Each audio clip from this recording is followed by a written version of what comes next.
Everyone, and welcome to today's webinar, Crossref Metadata in Scientific Journals, organized by the Macedonian chapter of EASE. We are pleased to have you today with us to explore the importance of high-quality metadata in boosting the visibility and impact of scientific research. Today's speakers include Ms. Madhura Amdekar from Crossref New York, who will open with a talk on the global importance of metadata. Then Professor Mirko Spiroski, chair of EASE North Macedonia, will present on the quality of Crossref metadata in Macedonian journal.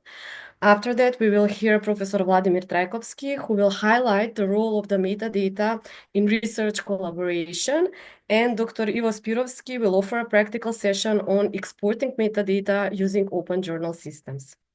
The webinar will be held in English with time for discussion at the end. Thank you for joining us, and let's get started. So now I'm pleased to invite Ms. Madhura Amdekar from Crossref New York to take the floor and officially open today's webinar. Thank you so much. I will just share my presentation.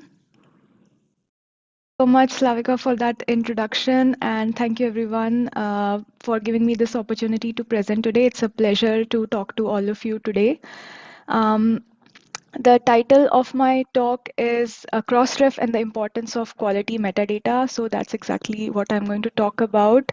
I will start by talking a little bit about what Crossref is, and then I will talk about what metadata is, and why is it important, why is quality metadata important, and finally I will end with a few slides on how you can check your own metadata. So like I said, let me start talking about Crossref. So Crossref was founded in the year 2000 by a few scientific societies and publishers, mostly based in the US and Western Europe. And at that time, they were seeking an efficient way to link references in journal articles. And one solution for doing this was to use DOIs, or digital object identifiers, which are persistent identifiers that uniquely identify the object.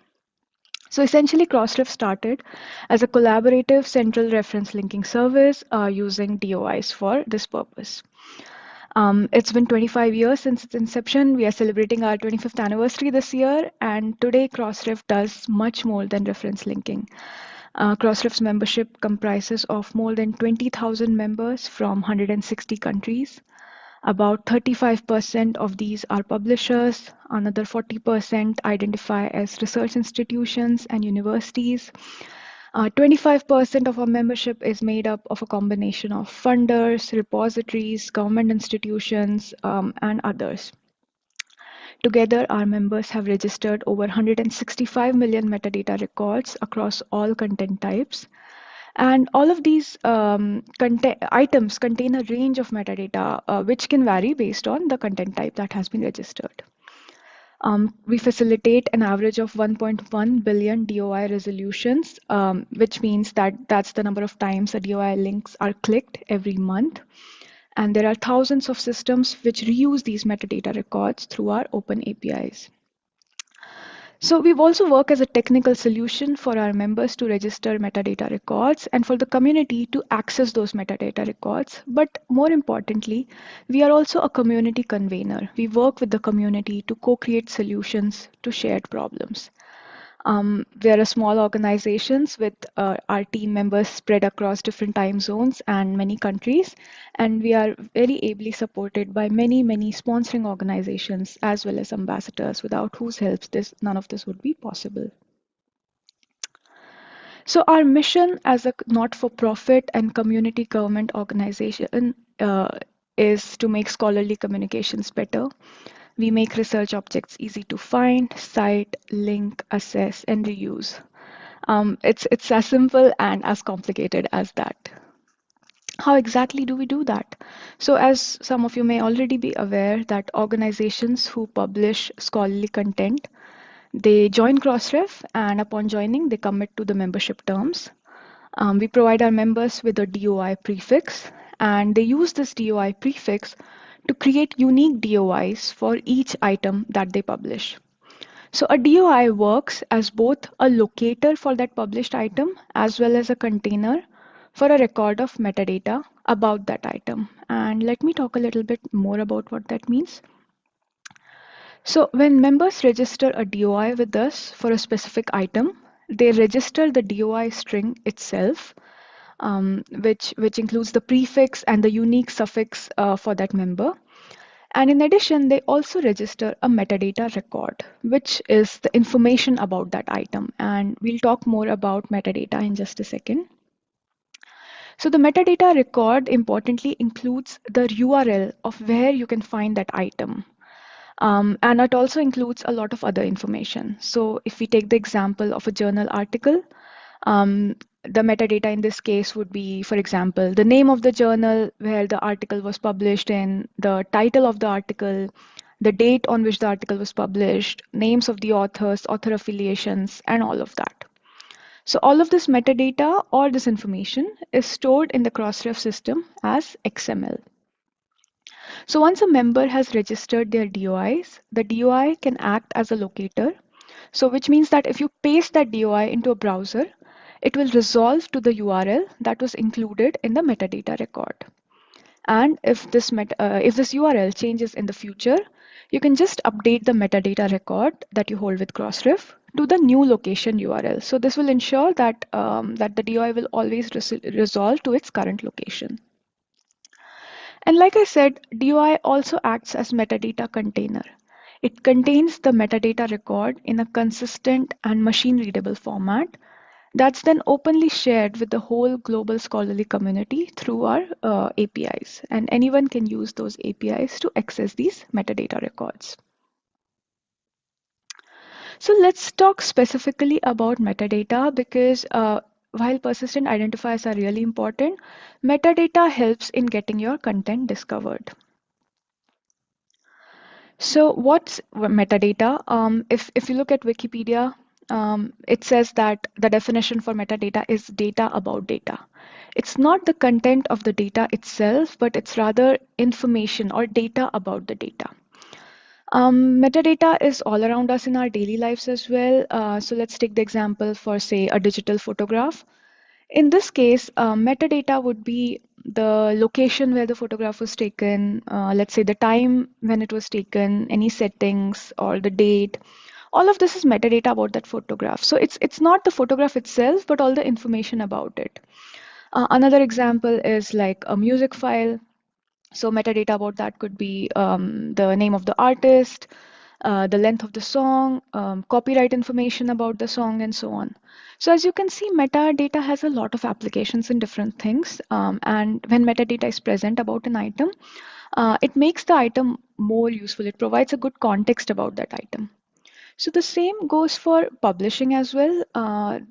When members register their content with us, they also send us metadata that describes the content, which tells us information about the item, but it does not actually contain the text of the content. So what's the metadata that's relevant to publishing? Some of it is really basic metadata, bibliographic metadata, which includes things like titles, so title of the journal, or names of the authors, the dates on which the journal article or the book was published, issue numbers, ISSN, ISBN. So all of this that describes the content that you're registering. But in addition to this, we also collect non-bibliographic data about the items that are being registered, and it can include things like reference lists, funding metadata, ORCID IDs, license information, clinical trial information in subject areas for which it's relevant, abstracts, data about relationships between items. Also very important for research integrity is information on retractions, corrections, updates, errata, and so on, which can be registered through our Crossmark service. So that's another important metadata element. So all of these metadata elements listed on the slide are some examples of metadata that's relevant for scholarly publishing. Let's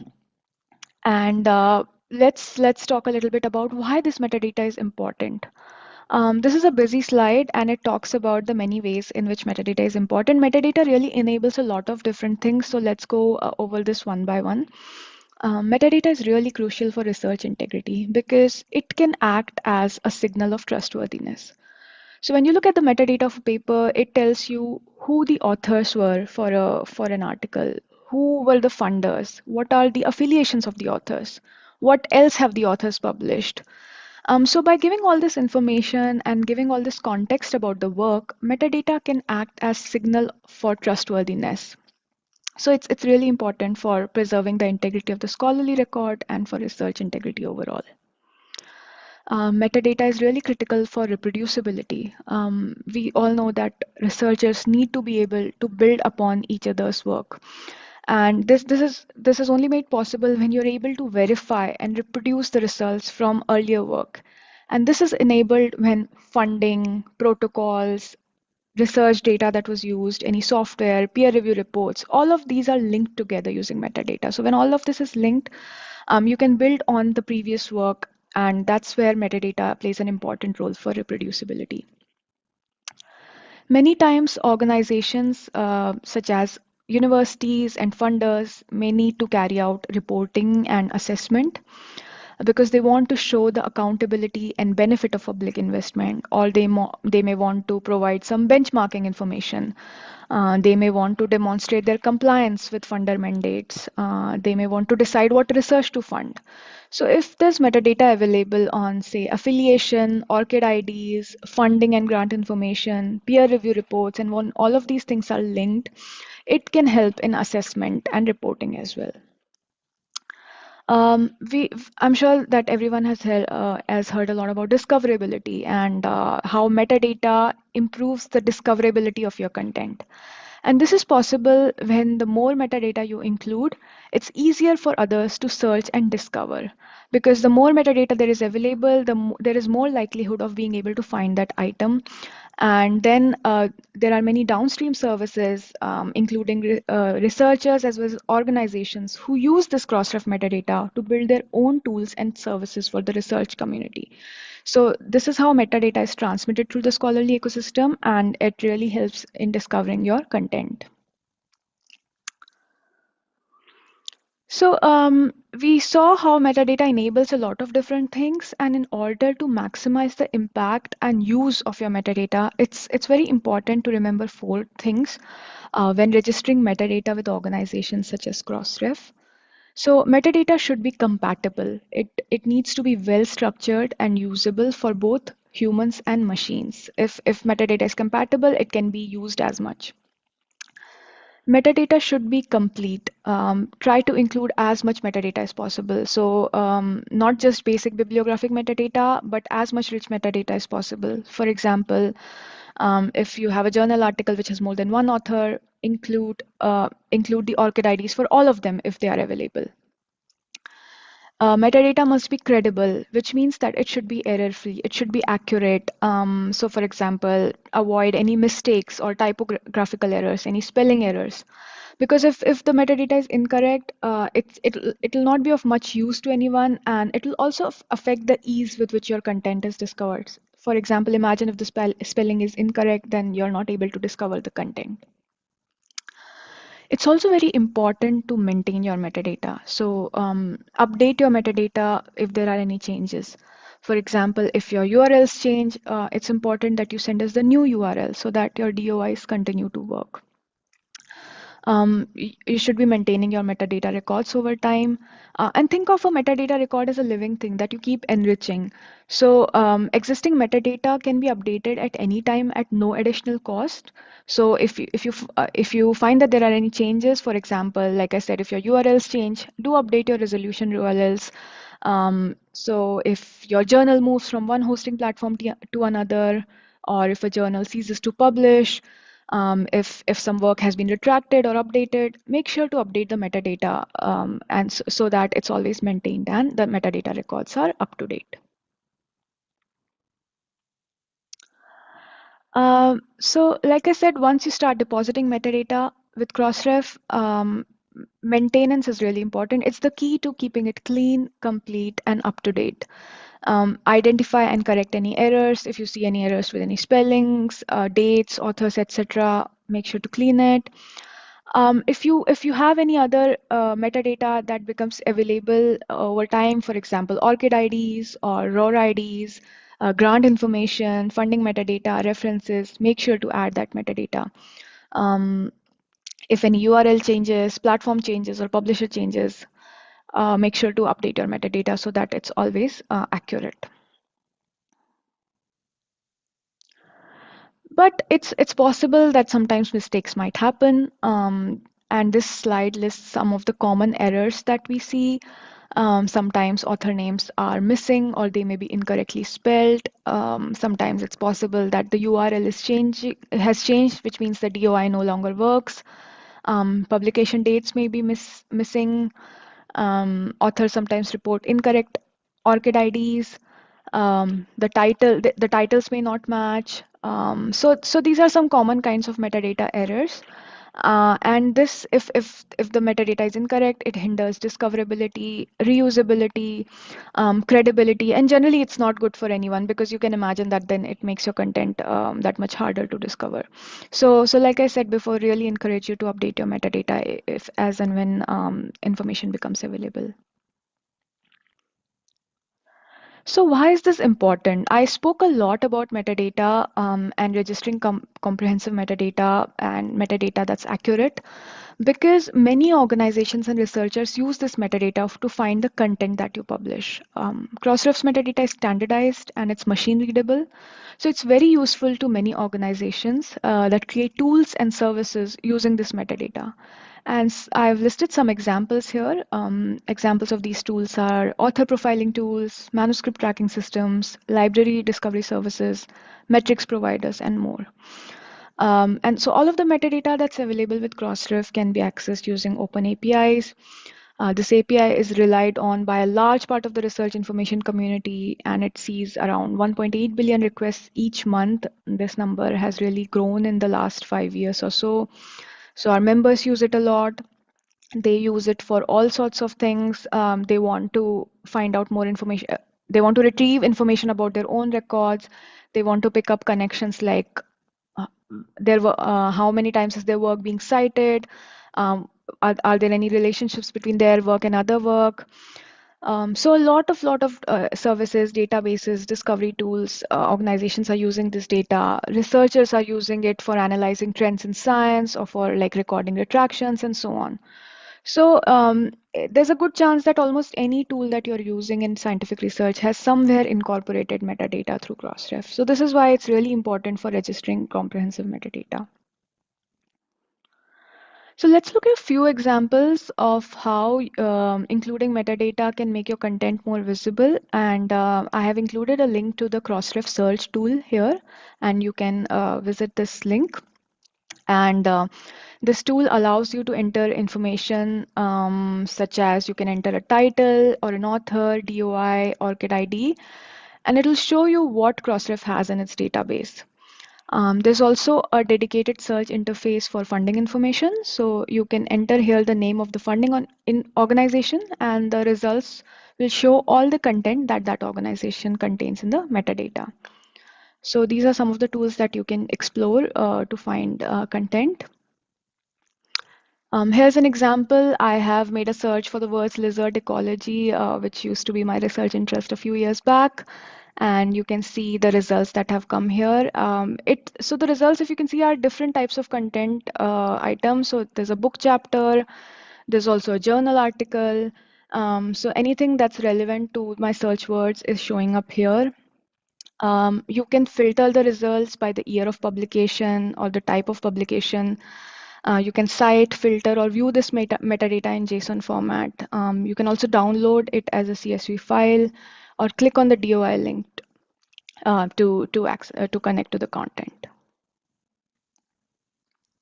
You can also search using an ORCID. So here I have performed a search for using my ORCID identifier, and it shows all the items that were recorded that included my ORCID ID in the metadata. So if you log in with an ORCID author profile, a researcher can see which of these results have been added to their ORCID profile. And so that's another way of looking for content using this tool.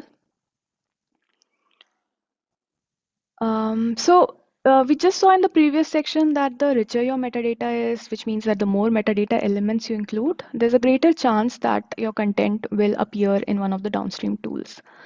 So if you want to check how rich your own metadata is, in this last section, I will talk about a tool that we created some years ago called participation reports. These are available online and they are completely open. This is the link that you can use to access this tool. You can use this to find out how complete your own organization's metadata is. You can also look up metadata completeness for other organizations of your interest, for example, your sister organization or your competitor.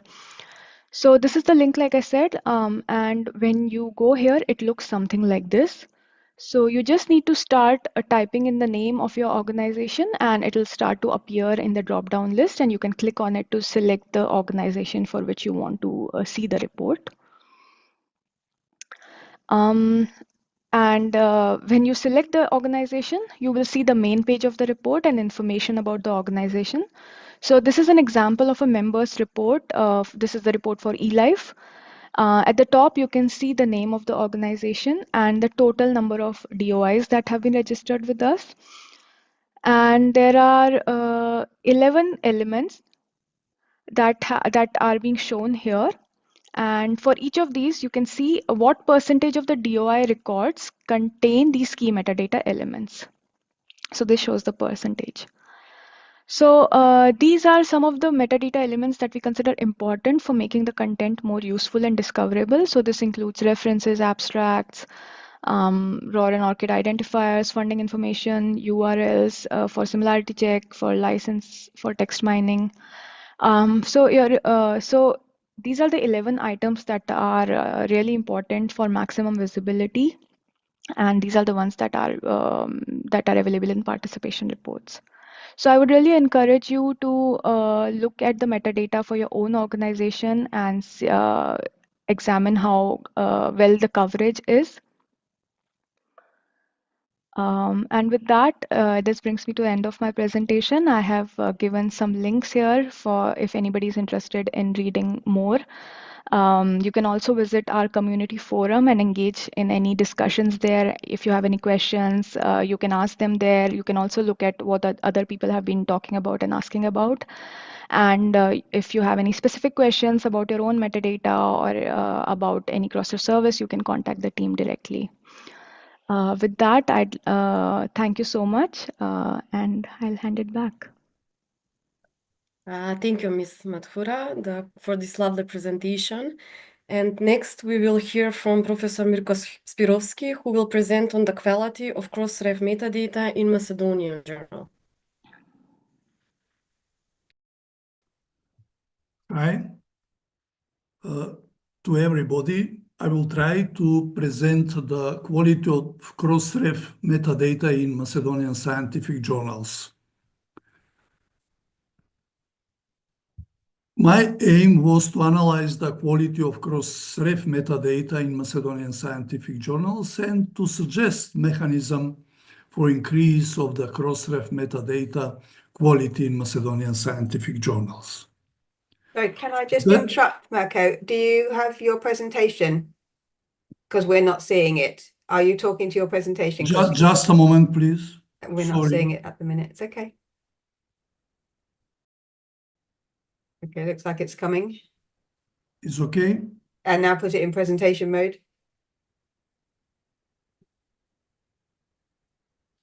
Okay. Yeah, there you go. You're good. Okay.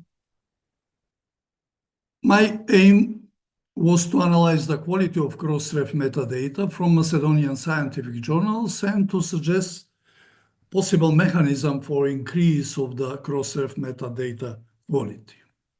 For that purposes, we identify publishers from Macedonia which deposit Crossref metadata at this moment, and from Crossref sent me 37 publishers and one co-publishers, Ciendo de Gruyter Poland, that are connected with Macedonian metadata deposition.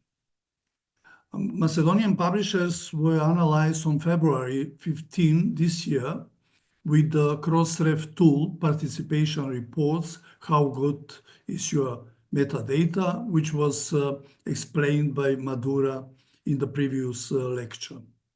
I choose the option all time for publisher analysis of the journal articles. Books, book chapters, proceedings, conference papers were not included in this presentation, but are able to be analyzed on the same tool.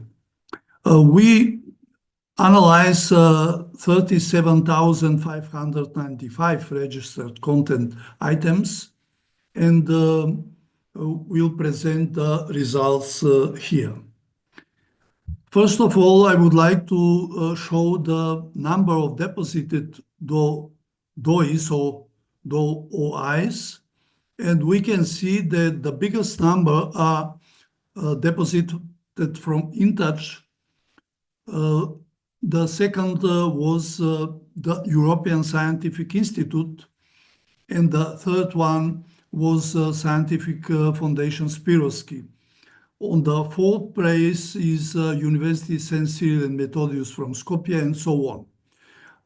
We can see that there are not a lot of items deposited in Crossref in comparison with the published papers and journals in Macedonia, but only 37 publishers from the about 140 scientific journals from Macedonia are presented here because only they are deposited in the Crossref. And here are the results from the references deposited in Crossref metadata. They are presented as percentages from now till the end. And we can see that only 7 publishers deposited references in the Crossref. The biggest number is Macedonian Pharmaceutical Association. On the second place is Scientific Foundation Spiroski. On the third place is Journal of Special Education and Rehabilitation, and so on. We can see that University St. Cyril and Methodius from Skopje, University St. Clement from Bitola, University of Tetovo, University Goce Delce from Ship are not deposited with references in Crossref. So they are not data inside the Crossref. The next value of abstract in Crossref metadata is shown here. We can see that more than half already have abstract in Crossref, but many others do not have. We can see that University St. Cyril and Methodius have only 2% of deposition of abstracts in Crossref. University of Tetovo is with 100%, which is very good result. Also, Goce Delce University has 0 of the abstract deposited in Crossref. And other institutions, we can see how they are deposited in the Crossref. ORCID IDs in Crossref metadata also very poorly deposited, and we can see that the biggest number of deposited ORCID IDs are from Association of Education and Tot Fatah Effendi. On the second place is International Balkan University. On the third place is Scientific Foundation Spiroski, and so on. Again, I would like to mention that universities in Macedonia, St. Clement from Bitola, Cyril and Methodius from Skopje, University of Tetovo, Goce Delce University of Skopje, didn't deposit ORCID in Crossref metadata. Also, the problem of affiliation is shown here. We can see that Macedonian Pharmaceutical Association is the best with affiliation deposition, and a smaller number from 3 or 4 publishers, but others are not included in the Crossref metadata deposition. If we analyze research organization registry and deposition in Crossref metadata from our journals, we can see that no one deposited the research organization registry in the Crossref metadata. Funder registry is also poorly deposited. Only Scientific Foundation Spiroski with a very small percentage deposited the funder registry, and also the funding award numbers are only from Scientific Foundation Spiroski. All others publishers didn't deposit any data in Crossref metadata deposition. Also, we analyzed Crossmark enabled Crossref metadata, and we can see that only Institute of Knowledge Management with the biggest number and European Scientific Institute included Crossmark in the metadata, but others are with 0 or they didn't implement this opportunity of Crossref metadata. Text mining from the journals is also very poorly deposited, and we can see that 2/3 are with zeros and only 1/3 is we are able to deposit text mining and URL addresses in the system. Also, license URLs are poorly deposited from Macedonian scientific journals, and we can see that Society of Chemists and Technology of Macedonia, Scientific Foundation Spiroski, Macedonian Academy of Science and Arts, and American Studies in Tetovo are with biggest numbers, but others are with smaller number, and most of them, especially universities, St. Clement Ohridski from Bitola, St. Cyril and Methodius in Skopje, University of Tetovo, and Goce Delchev, University of Štip, didn't deposit license addresses in Crossref metadata. Also, similarity check is very poorly deposited. Only 1/3, I would say, are able to follow the similarity check from Crossref, and the 2/3 were not able to do that. There is one specific, how to say, publication, because several journals, 3 of them, deposited data through the Walter de Gruyter publisher, and we can see that all these journals, mainly Balkan Journal of Medical Genetics, Macedonian Veterinary Review, and Prilozi, are connected with Walter de Gruyter, and they have very good results for the references, abstracts, affiliations, text mining, license addresses, and similarity check, but they do not have a good result with ORCID IDs, research organization registry IDs, funding registry, and funding award numbers, also with Crossmark enabled. The question is how to increase cross-reference metadata quality in Macedonian scientific journals. I would like to thank Crossref for providing me the data, which member of the Crossref and which kind of member is connected with deposition. And we can see that 12 publishers are full members of Crossref, and here is the names of the members and DOI numbers, and they are responsible by own for the deposition and quality of the deposition of Crossref metadata. But also, there are a lot of sponsor organizations in metadata, and we can see that Institute of Knowledge Management, National and University Libraries and Kliment of Ohrid in Skopje, and Scientific Foundation Spiroski are official sponsors for Macedonia, and they should be responsible for the quality of the deposited Crossref metadata.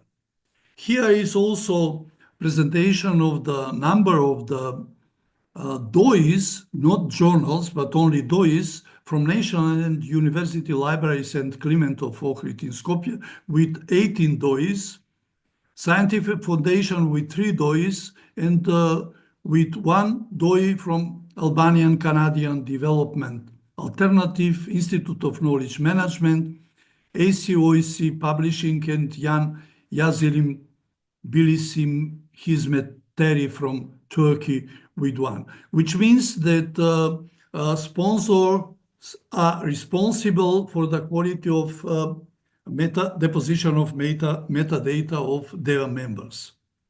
Our foundation was included as a sponsor in January this year, and we support all possibilities and services from Crossref, DOI, metadata retrieval, content registration, reference linking, cited by funder registry, similarity check, and crossmark. And we also provide the education with webinars, videos, websites, and so on.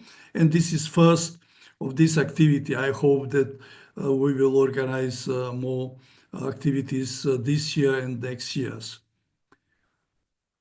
Here are the telephones, the website, and the contact email, and you can contact if you wish.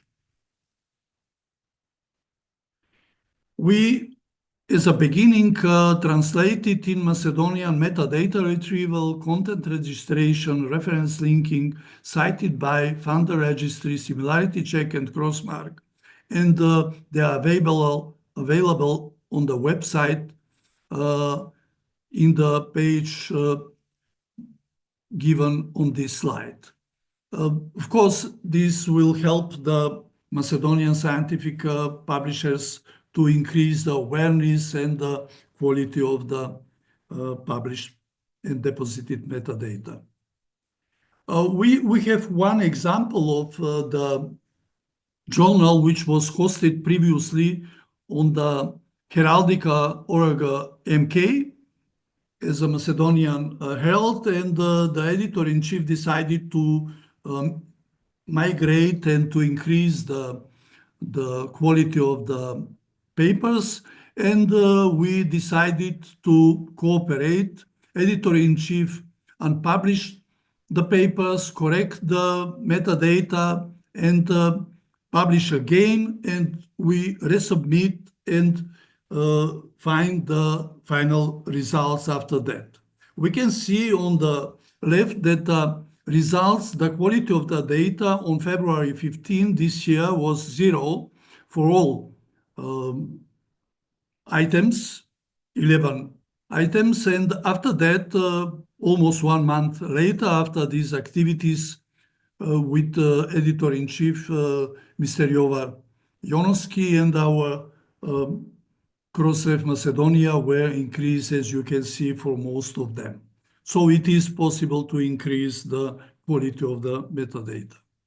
In conclusion, I would say that Crossref metadata quality in Macedonian scientific journals is very low, that only smaller part of Macedonian scientific journals uses DOI numbers, that most of the Macedonian scientific journals do not deposit Crossref metadata services, metadata retrieval, content registration, and so on, that Macedonian scientific journals should increase Crossref metadata services by resubmission of corrected metadata and provide more complete metadata services free of charge, because we heard from Madhura that they are free of charge and they can be corrected with increased quality. And finally, Crossref Macedonia is prepared to accept current Macedonian scientific publishers for resubmission of corrected metadata services and to enable more precise future depositions of Macedonian scientific journals. Thank you very much. At the end, I would like to acknowledge to Susan Collins, Colin Knop-Schwinn, and Christy Martin from Crossref, and Maria Maestrovskaya from PKP Publishing for enabling us with Crossref OJS communication and metadata. Thank you very much. Thank you very much, Professor Spiroski, for the presentation. So next, Professor Vladimir Trajkovski will highlight the role of metadata in research collaboration. So I invite Professor Trajkovski. Yes. Hello, everyone. From my side, thank you for inviting me to be a part of this very important webinar from EASE Macedonian chapter. This is my, I think third presentation, and probably I will overlap with some slides with the first presentation with Madame Madhura, but okay, it is Professor Spiroski said at the end of his presentation, it is very important to talk about this issue because, in my opinion, in Macedonia, there is a big lack of knowledge in librarians, in journal editors about role of Crossref Metadata in enhancing research collaboration and networking, especially. That will be my presentation. In the introduction, it was mentioned that metadata helps in discoverability. Metadata makes it easier for researchers to find relevant data sets and publications. Then helps in contextualization. It provides context for the data, helping users understand its relevance and applicability. Data processing, metadata supports the data processing of data, including data validation, management, analysis, and visualization. Also, it is good for interoperability. It ensures the data can be shared and used across different systems and platforms. And finally, it helps in reliability. Metadata provides reassurance about the reliability and authenticity of the data. In essence, metadata enhances the usability and accessibility of research data, making it a cornerstone of effective scholarly communication. Types of metadata provided by Crossref were already mentioned by Madame Madhura. We should take care about, when I say we, I mean journal editors from Macedonia. We should take care about titles, author names, ISSNs or ISBNs, abstracts, references, funding information, contributor roles, affiliation information, identifiers. We saw from the presentation of Professor Spiroski that the results are not so very pink, especially for the R or Rs IDs. Also, dates for publications are very important, and also journal editors should put subjects and keywords. Subject classification and keywords are very good for better searchability of the articles and the authors as well. Probably some of you will ask what are the benefits of Crossref metadata, sorry. First, enhances discoverability of research. Crossref metadata makes it easier for researchers to find relevant articles, books, datasets. by providing all detailed information, titles, names, abstracts, and keywords. Crossref helps in improving the visibility and accessibility of scholarly content. Here, I would like to say that I don't have any financial support from Crossref, and I don't have any financial incomes from this. So please don't understand me when as propaganda. But only this is only my scientific point of view as a journal editor. Secondly, the second benefit, it facilitates citation and referencing through the DOI-EASE, digital objective identifiers, which are unique and persistent links to the content, make it easier for researchers to cite sources correctly and for readers to access the reference material. Third, supports funding, tracking, and author profiling. Crossref metadata includes funding information and author affiliations. Professor Spiroski already talked about that. Fourth benefit could be enables collaborative writing tools. Crossref metadata supports various collaborative writing tools and platforms by providing structured information that can be easily integrated into these tools. This facilitates smoother collaboration among researchers, enabling them to work together more effectively on joint projects and publications. How Crossref metadata connects research outputs? Crossref metadata acts as a bridge that connects various research outputs by providing standardized, structured information about scholarly content. This metadata includes DOIs, as I mentioned before, author names, titles, affiliation, references, which can be used to link different research articles, datasets, and other outputs. By doing so, it facilitates the discovery of related works, enabling researchers to build on existing knowledge more effectively. Now I will show you some good examples of tools and platforms using Crossref metadata for collaboration. Probably all of you know about Zotero, which is a reference management tool, ResearchGate, social networking site for researchers, and which use Crossref metadata to link publications and track citations, Google Scholar, Orchid, and Scopus as one of the biggest bibliographic database that use Crossref metadata to index and link scholarly articles. Role of Crossref metadata in building research networks.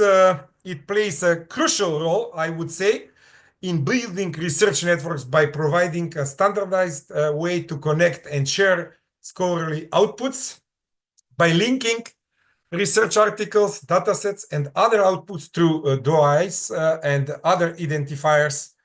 Crossref metadata helps research to discover related works and potential collaborators. This interconnectedness fosters a collaborative environment where researchers can easily find and connect with others working in the similar fields or on related projects.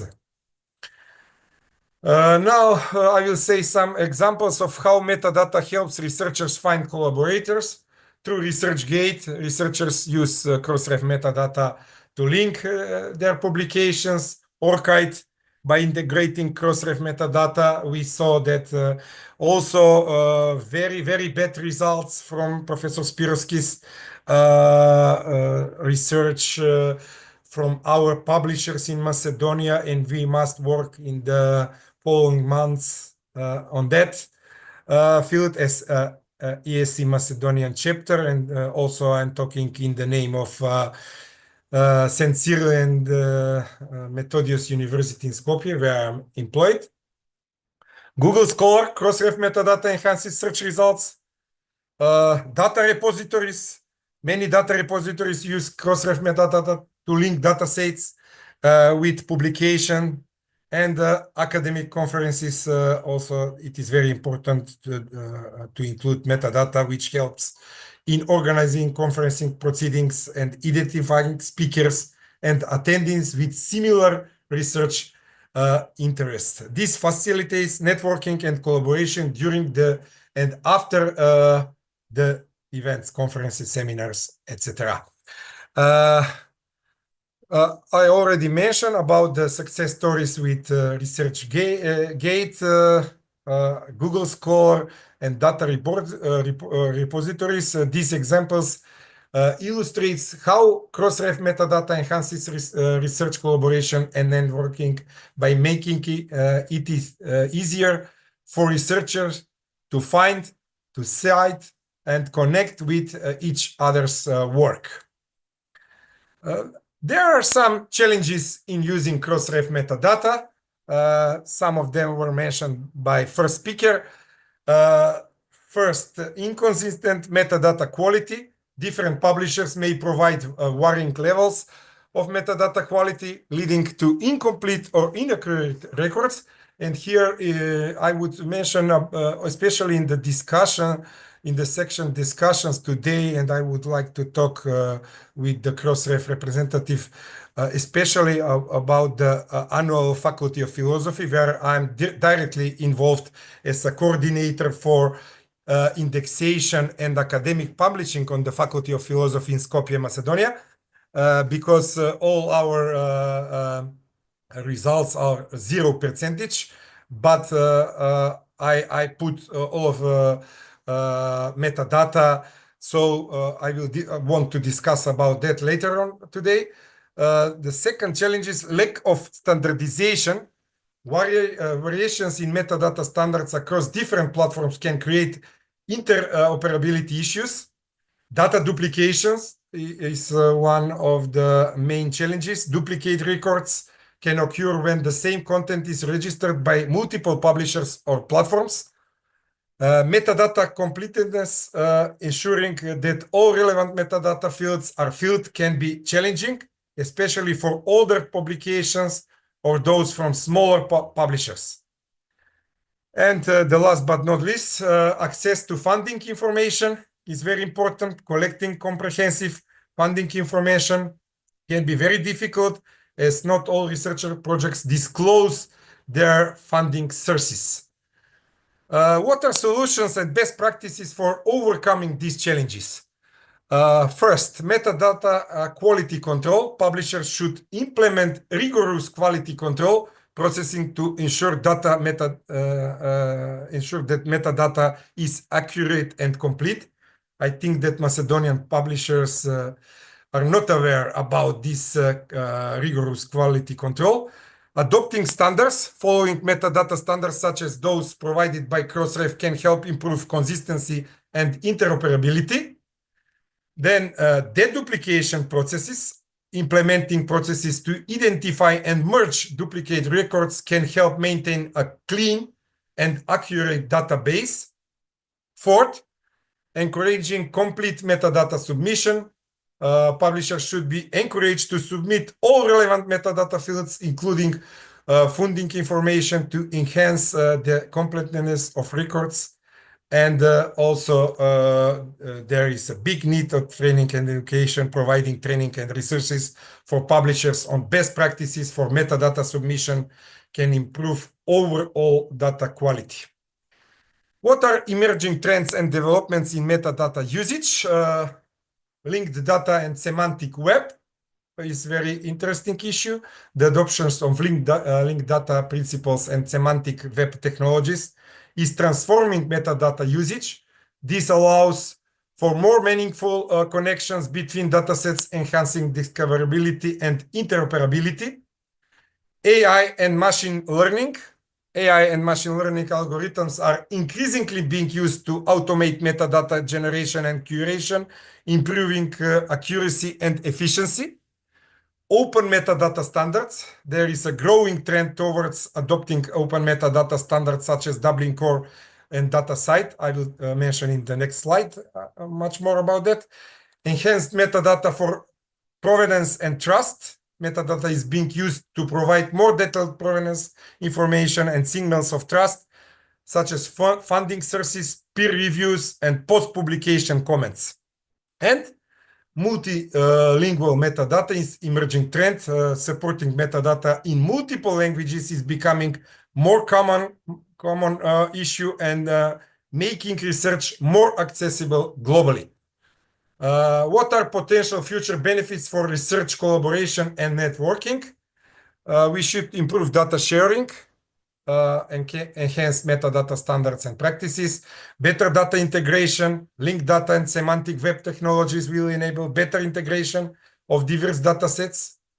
Increase transparency, detailed provenance metadata will increase transparency in research, allowing of better tracking of data sources and contributions. Enhanced discoverability. AI-driven metadata generation and curation will improve the discoverability of research outputs. And global accessibility, multilingual metadata will make research more accessible to a global audience, promoting international collaboration. We already had some webinar on usage of Macedonian language in scientific journals from Macedonia. Little bit about EASE metadata. Dublin core metadata elements. Title is very important in submission. Creator, information about authors, including full names and affiliations, subject keywords or key phrases, description, the abstract of the article, summarizing its main purpose and findings, publisher, the name of the organization or individual responsible for making the content available, and contributor is also important to be mentioned in EASE metadata. Any secondary contributors, such as editors or translators, should be mentioned in Dublin core metadata elements. Also, date of publications is important. Type of paper, is it a research article, review paper, or some other else? Format of the file format is very important. PDF, HTML, XML, etc. Identifier as DOIs ensure precise article retrieval. Source, if the content is derivative work, if references the original source. And language specifies the language of the content, helping users locate material in their preferred language. And I'm finishing my presentation for today. What are the conclusions from my expertise as been for more than 26 years involved in academic publishing and scientific publishing in Macedonia. Crossref Metadata plays a pivotal role in advancing research, collaboration, and networking by providing structured, standardized, and interconnected information about scholarly content. It enhances the discoverability, citation, and referencing of research outputs, making it easier for researchers to find related works and potential collaborators. And by supporting various tools and platforms, Crossref Metadata fosters a collaborative environment where researchers can connect, share, and build on each other's works, ultimately driving innovation and progress in the scholarly community. And there is a big need, huge need, I will say, for training journal editors in Macedonia on Crossref Metadata. Probably in the discussion, I will take the floor again with some comments and questions. These are my contacts, and thank you very much for your attention. I think that I was in the 20 minutes which are provided to me. Thank you very much. Thank you very much, Professor Vladimir Trajkovski. So now I'm inviting Ivo Spiroski, who will offer us a practical session on exporting metadata using open journal systems. Thank you, Hristomanova.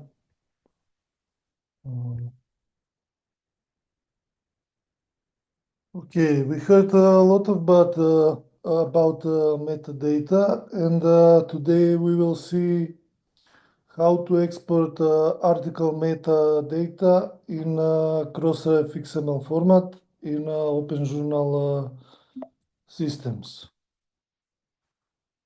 There are several options for Crossref XML format applications. One of them is to enter deposit new Crossref metadata. The other one is other option is to update the Crossref metadata deposition. And third option are some additional OJS plugins that work with Crossrefs for OJS system. Now, how do we deposit new Crossref metadata deposition? On this flowchart, we can see there are several steps. First, we need to set up the DOI plugin in OJS. After that, we need to set up the Crossref XML plugin. And next is to enable automatic deposit, which is setting in two steps, workflow setting and website setting. Now, we set up the DOI plugin. To set up the DOI plugin, there are several steps, and I have to mention that this is for the OJS version 3.3. First, you need to go to website setting on the journal dashboard. After that, you need to switch to plugins and search for a public identifier plugin. And in the next to the description, there is a checkbox. Click on the checkbox on the right side to enable the DOI plugin. After that, we need to go set up the Crossref XML plugin. For that, you need to go to the tools, choose Import Export tab, and click on the Crossref XML export plugin. Now, we need to enable automatic deposit. This is also only for OJS version 3.3. First, we need to fill the depositor name and depositor email. Depositor name is the name of the organization. In this case is Macedonian Heraldic Society. And the email is the email for the individual responsible for registering content with Crossref. After that, there is a field username, which where you will have to enter the username of the Crossref depositor credentials and also the password for the Crossref depositor credential. After that, there is a option OJS to deposit DOIs automatically, and you have to click also that option and click Save. Next is to set up the DOI plugin, which is under the Macedonian Herald on the image. And when you click on the DOI plugin setting, you can see that you can choose article. After that, you have to enter the DOI prefix, which is assigned by the registration agency, in this case Crossref. And after that, you have to enter the DOI suffix number. There are several options: default pattern, individual DOI suffix for every article, and custom pattern. In this case, the pattern is used with the name, pattern, dot pattern year, and dot pattern for the article ID. I have to say that most of the sponsor members of the National and University Library in Skopje are defining DOI manually, but we are defining the DOIs, in this case, automatically assigning. Now, after that, you can go to the articles tab and click the selected article on the checkbox and click on the deposit. Now, with the deposition of the articles, we can include the references from OJS 3.1 onwards. And this plugin will allow the display of the references list on the article landing page and link them with the DOIs number also. Now, how to activate the OJS reference plugin? First, we have to go to the workflow setting, click on the submission tab, click on the meta tab and scroll and search for the references section. And after that, enable the reference metadata checkbox. And also you will need to select the option ask the author to provide references during the submission. And after that, you have to click on the save button to save the option. The second part of the plugin reference is to go to the website settings, select the plugins tab, search for the Crossref reference linking, and after the description, click on the checkbox to enable the plugin. Now, because those are persistent strings and cannot be changed once they are registered, we cannot delete them. But however, we can update the metadata associated with the DOIs, and we encourage you to do this as often as required, so the metadata is more precise. How to do this? This is very simple. You only have to resubmit your complete metadata record after you make the changes to the article metadata. How can we do this? First, we need to unpublish the article, correct the metadata and other informations, schedule for publications and publish, and after that, resubmit the article with the metadata corrected. Now, if you go to submission article and select the article you want to correct, click on the view button and select the publication tab. You can, first you need to unpublish the article. After that, you can correct the references, metadata, authors, title, and other things. And after that, the next step is to click on schedule for publication and click on the publish button. And last is to go to the articles, select the article that you want to resubmit and click on the deposit button. Now there are additional plugins for Crossref, as were mentioned by the others. One of them is the cited by third-party plugin that allows OJS Journal to display citation and citation counts associated with the DOIS number of the article. The other one is the funding metadata plugin, which uses Open Funder Registry to check against existing funding agencies, and its information is also included in the Crossref DOI deposit.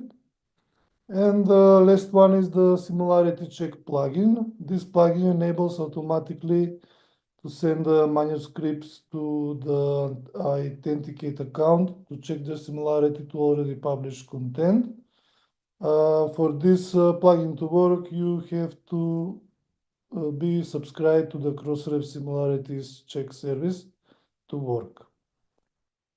That's all. I hope I was clear. Thank you for your attention.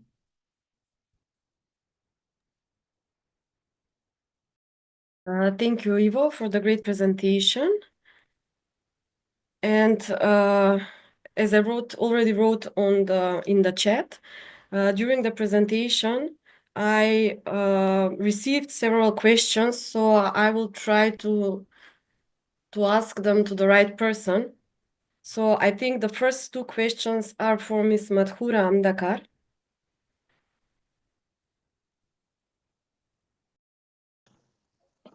Yeah. Yes. So I think the first two questions are regarding the presentation from Ms. Madhura Amdekar. How often should journals update or audit their metadata records in Crossref? Thank you for that question.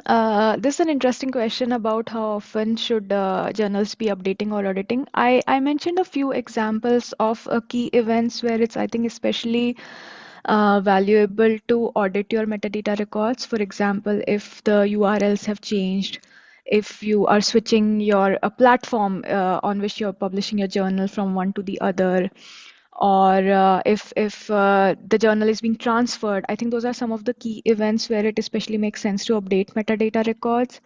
Also, if you have started collecting any additional metadata elements, so for example, you've started collecting, say, funding information or any other such key information, I think that's when, as more metadata becomes available, it's good to update those metadata records so that as much information is possible.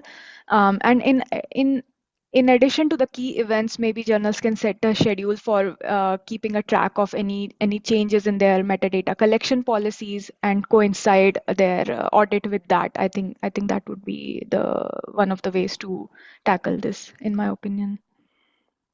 Okay, thank you for the answer. And I also think the second question is how can small or resource-limited journals ensure compliance with Crossref metadata best practices? Thank you for that question. So I and other speakers as well showed the participation reports tool.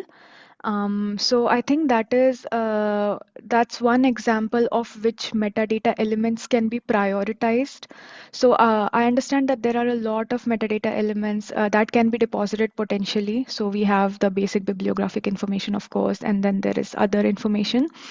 But in the participation reports, there are 11 elements which are really key for discoverability, improving how your content is discovered. So in case of a small or a resource limited journal, those are the elements that can be prioritized in terms of collecting metadata for them, and also auditing your records periodically to make sure that so quality, I would say quality is important over quantity. Whatever metadata you're able to deposit, if that is accurate, I think that really goes a long way, rather than metadata being inaccurate and full of errors. I think quality over quantity, and keeping those 11 metadata elements as key would be my opinion. Yeah, thank you very much for the answer. So Thank now I you. have mixed the questions when I was transferring from my private chat to the webinar chat, and I think I received the next two questions when Professor Vladimir Trajkovski was presenting. So what role does open data play in the future of metadata and research connectivity? I think that I already mentioned that in my slide, and I don't want to repeat myself again. The future is in the artificial intelligence recognizing all these metadata, and I hope that artificial intelligence will help very much to us as journal editors, probably also in the solving some problems which are appeared. I don't want to take now the floor, but probably we should go through all questions from the attendees. And after that, I want to raise one issue which we already talked with Professor Spiroski in the last 2 weeks when we prepared for this webinar. Thank you. The next question is, are there examples where improved metadata directly led to new research partnership or co-authorships? I don't know if Professor Spiroski or Professor Vladimir Trajkovski will answer this. I will try to explain. It is very difficult for publishers and for authors to understand what means quality of the Crossref data.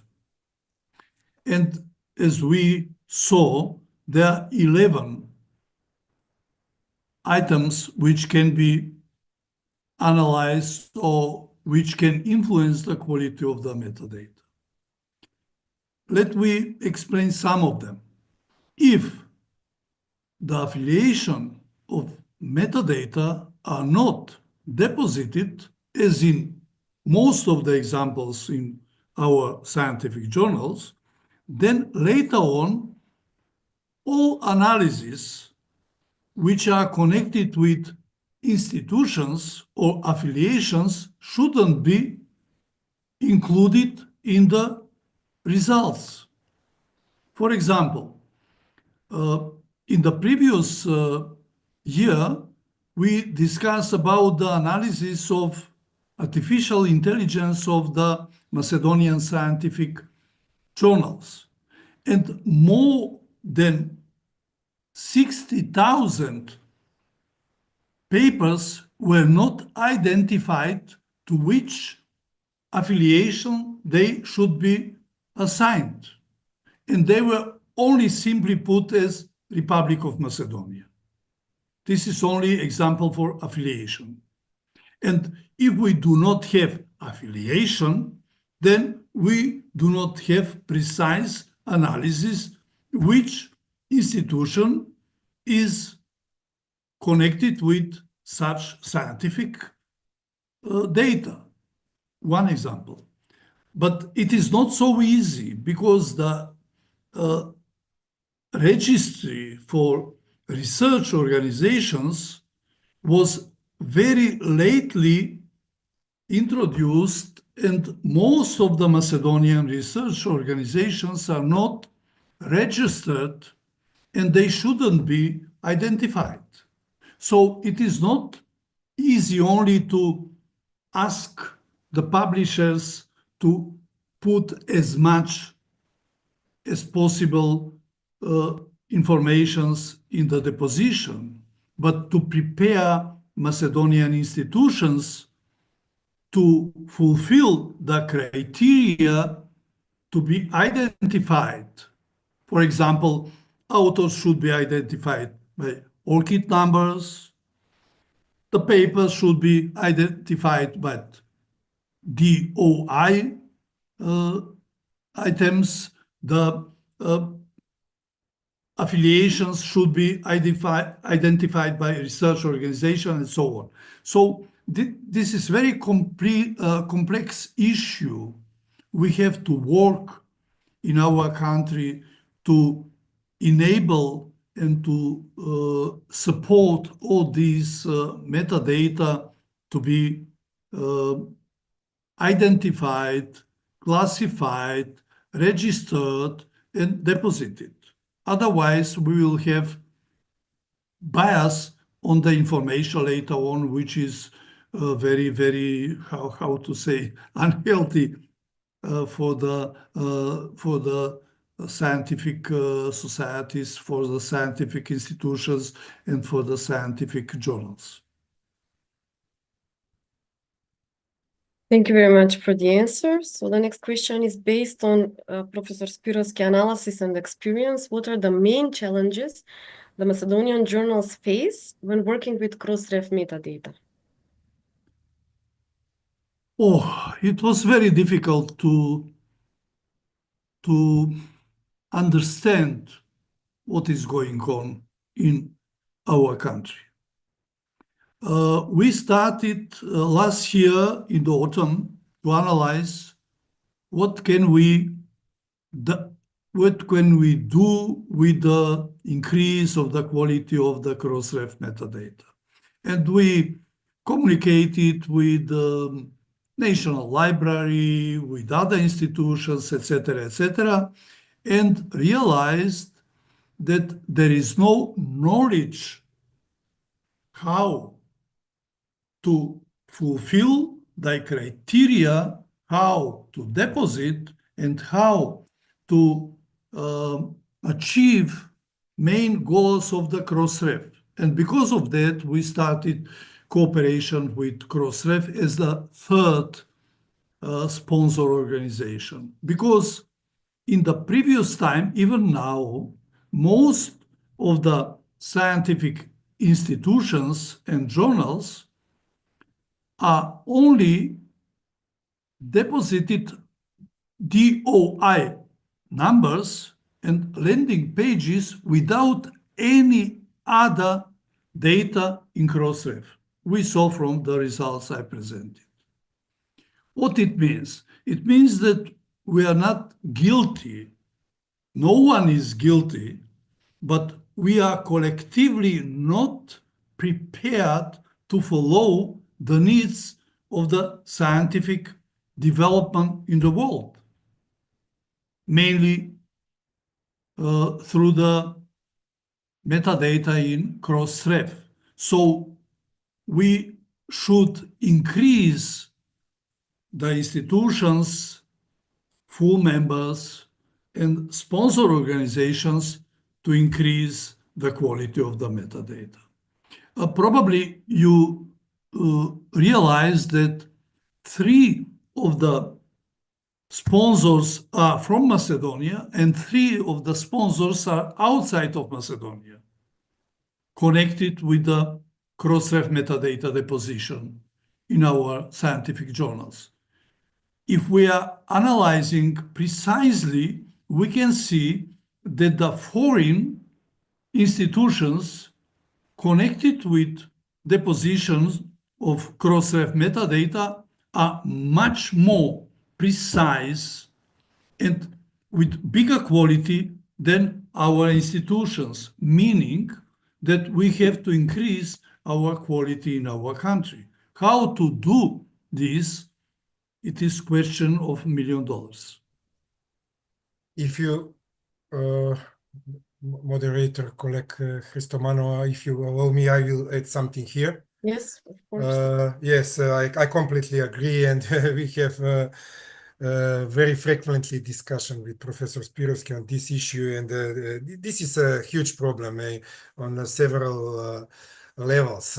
There is a lack of knowledge, especially, I would not say the names with the National Library, but the people who work there, they don't have enough staff. For example, from 200 employees, they now in the last 10 years, they are on the 50 employees. So that's the issue of the government.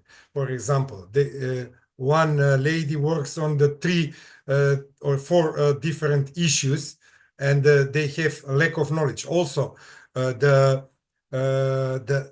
leading staff of the universities, Professor Spiroski mentioned that 0% on several levels on the University of St. Cyril and Methodius, University Goce Delchev from Štip, University from Tetovo, also Macedonian Academy of Science and Arts.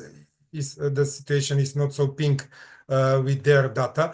There is also the lack of knowledge, and we need more comprehensive and more probably concrete education from Crossref office, from headquarters, from Crossref office for the journal editors, for example, and how to improve all those data. And Professor Spiroski knows, and also I mentioned, I sent some data to Madame Amdekar about annual of the Faculty of Philosophy.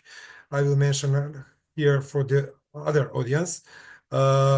Personally, myself in the last few months, I added 13 issues from the Annual of the Faculty of Philosophy, which is one of the oldest journal in Republic of Macedonia since 1947-48. And I put not all 11 metadata because there are no enough for the founders, for the funders. We don't have data, for example, but for the 5-6 elements I personally put, but when we go to the Crossref website, which was mentioned by previous 2 speakers, there are zeros percentage in all 11 parameters. And there is some problem, and nobody in Macedonia cannot, for now, cannot found where is the problem. As far as I know, our university rectorate office and our faculty pay all money to the National Library St. Clement Ohridski for DOIs.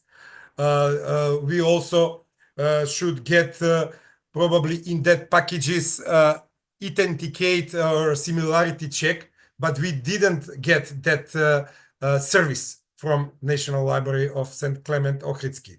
Also, we should probably, as far as I know, we should get crossmark, but we don't get crossmark service for that money. And I would like to say, and I would like to congratulate to Professor Spiroski for his initiative to become a third provider in Macedonia. And I hope that the bigger universities will have a sense. I will talk this with our university. I cannot promise for the other. And also, I already talked with our dean, probably to think to change the provider from National Library St. Clement Ochridsky to change in the Scientific Foundation Spiroski. But I'm not the policy maker, and I'm not making the decision on the university or on the faculty level. And this is a big issue, and we should work, but also I don't know how we will work if there are no money and support from the government, from the Ministry of Science and Education, from the Rectorate office. We should be enthusiastic, but for example, for this webinar, we are working, all of us, and also the moderator, we are working pro bono. We spent 2 hours, and before that preparations, but we cannot work in pro bono for all the time. Thank you for your attention. It's for now, it's all which I want to say. Thank you very much for the discussing the main challenges that. I would like to answer something. The question is not that someone is guilty. For example, National Library, St. Clement Ochridsky.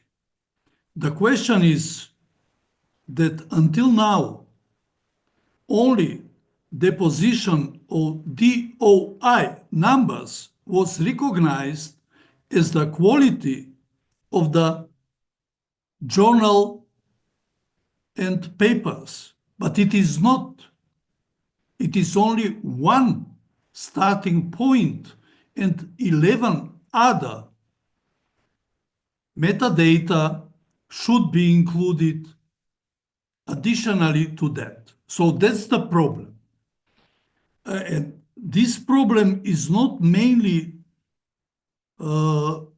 addressed to the National Library. As you saw in my slides, the most of the institutions are full members, and they are responsible not only to deposit DOI numbers and landing pages, but also to include all metadata in their records, as Madame Madhura explained. So that's the question.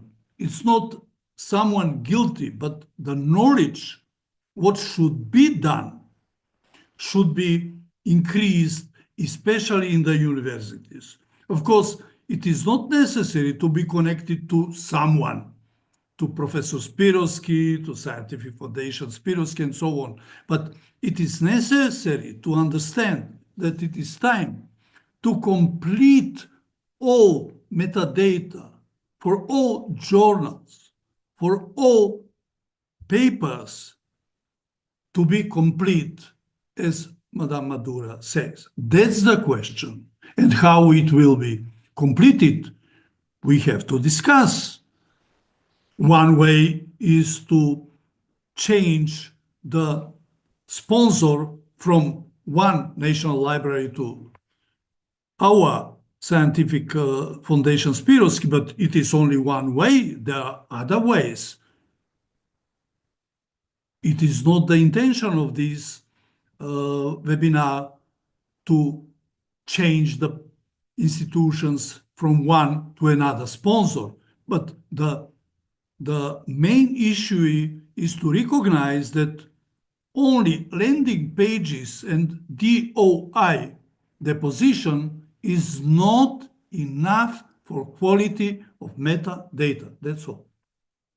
Yes, yeah. I just want to say one sentence. It was not my intention to finding who is guilty. I just want to mention what are the main challenges and how to solve them. And I suggest your foundation, but probably some another journal editors will find another solutions. I don't know, but we'll see what will happen in the following months and years, because it is this is a big process, and we cannot resolve for 1 or 2 months.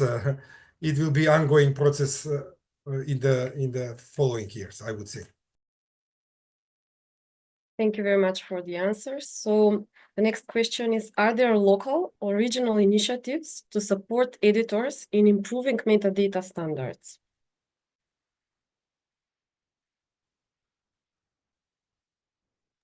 Professor Trajkovski, maybe you would like to answer? No, yeah, shortly. There are no, I would mention for the broader audience, some of you probably know, but we already established the Center for Open Science at the University St. Cyril and Methodius. We are 3 professors from Faculty of Computer Engineering, and we started with some negotiations with them. But it is in the very beginning, and probably we will see how it will go. It is a good question. Thank you for this question. But as far as I know, at this moment, we don't have such initiative in the realistic way. But we should think and we should work on that. Thank you. Thank you very much. And the last question was during the presentation of Ivo Spiroski. Is there any support or documentation available for the new OJ users to guide them through the metadata export process to Crossref?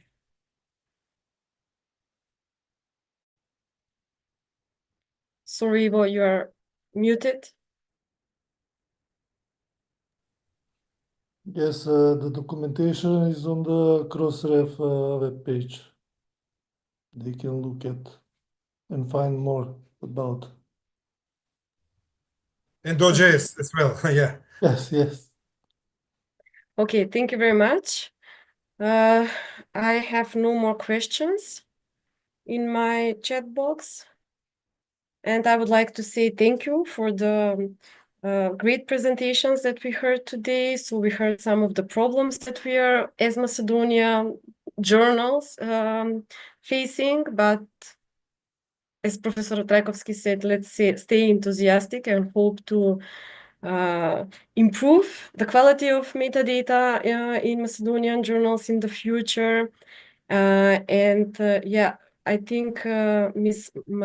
Madhura share the link from the Crossref in the chat. Yes, you can visit this link.